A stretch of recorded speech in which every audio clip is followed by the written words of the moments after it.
that country. Very, very difficult. Near impossible. And French Cameroon cannot defeat Ambazonia, if only on that basis. We have a just cause. They don't have any just cause.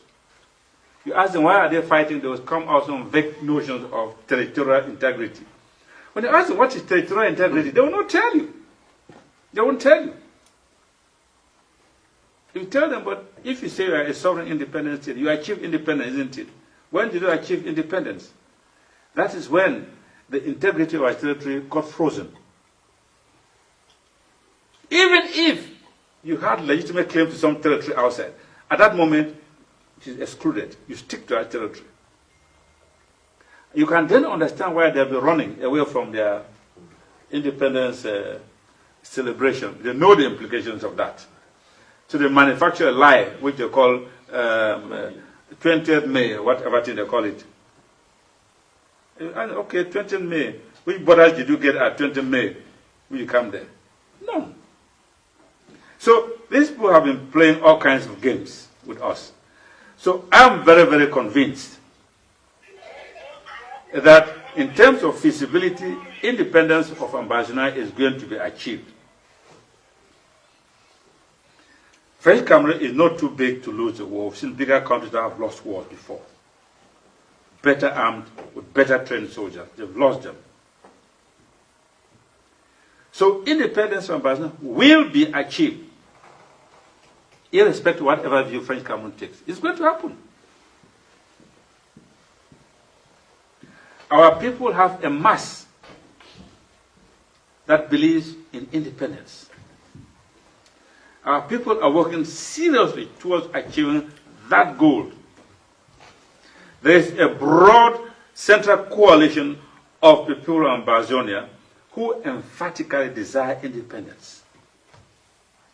Our cause is an excellent one. It's a very compelling one. Our freedom fighters are extremely motivated. What other measure of motivation can you see by the fact that they die, they get killed? They never give up. Never give up. And they say themselves, they will never, never give up. They will fight to the last man standing.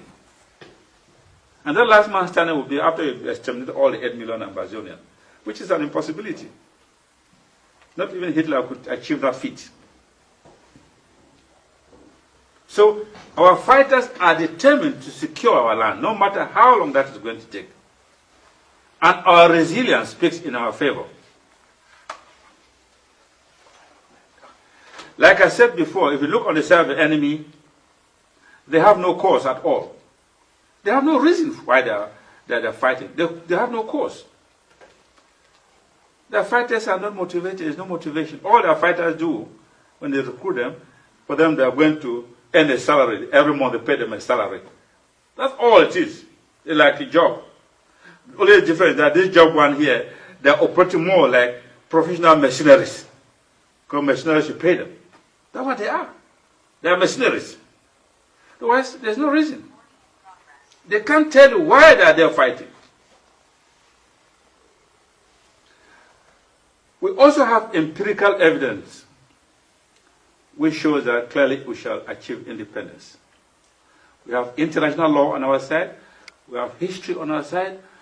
We have a culture on our side. We have a superior value system on our side. And the fact that Ambazonia is an English-speaking country, and so belongs to the English-speaking world, which is a dominant culture in the world, means we already have victory which is secure. If you look at history, there is never any people who have fought for decolonization that has failed. I can't think of any. There's none.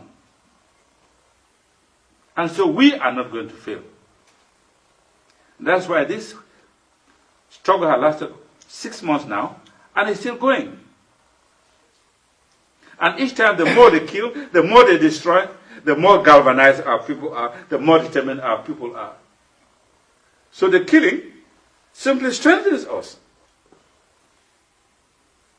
The genocide they commit, far from terrorizing us and putting us off, instead actually galvanizes us makes us even stronger and more determined. I can't think of any extended family in Ambazonia that has not been affected. I can't think of any. And I cannot think of any community in Ambazonia that has not been affected by all this. What is more, the concept of Ambazonia has now become a matter of faith. Ambazonia has transmuted into an ideology, right now as we're talking, a liberation ideology. And like they say, an idea, an ideology whose time has come, cannot be defeated. You can't kill it. Military experts have also computed that if French Cameroon think they can defeat Ambazonia, then they will have to have one soldier for every 50 Ambazonians. If you work at 8 million Ambazonians,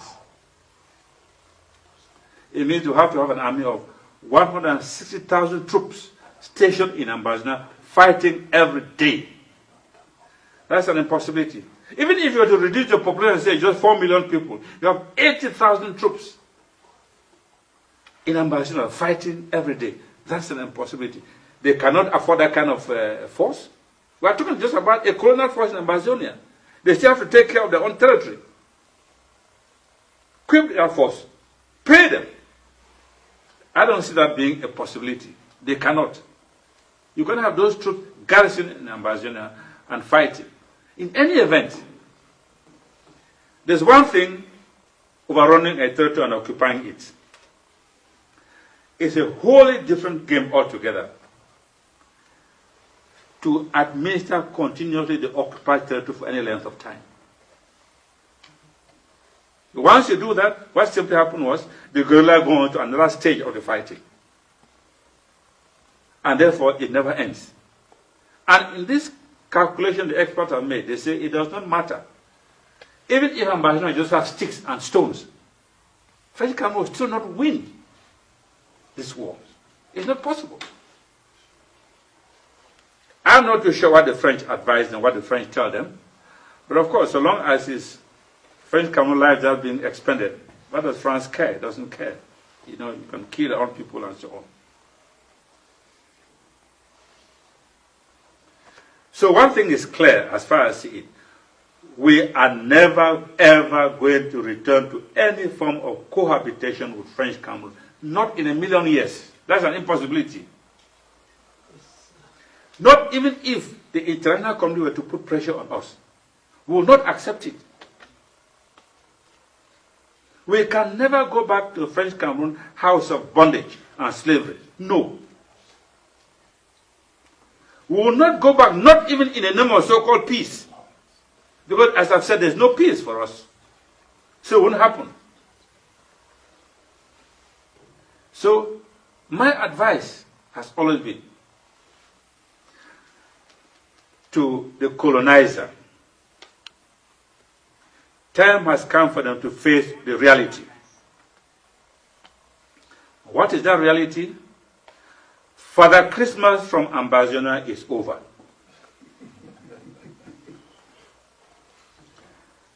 Ambazonia is no longer a milking cow where they can come and plunder, loot resources. That is over.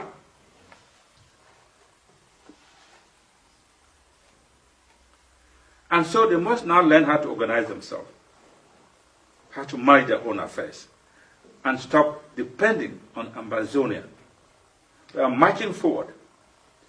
Running water, they say, does not run backwards. It moves. So too this struggle. Very soon, I do believe, our night of weeping shall be the morn of song.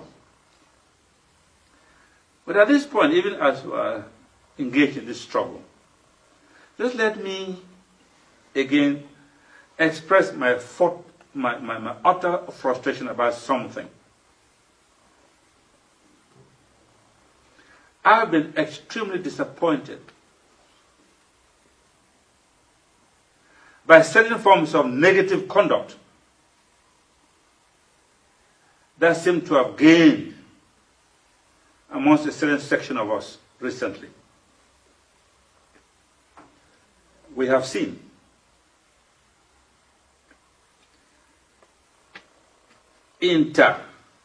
fighting and killing amongst our fighters. We've seen it has become now notorious cases of kidnapping for ransom. We've seen cases of hostage taking of our own people. We are supposed to be the protectors of our people. Sadly enough, we do not seem to be discharging that role. We are instead presenting a danger to our people. I am saying, and saying it loud and clear, no form of hostage taking,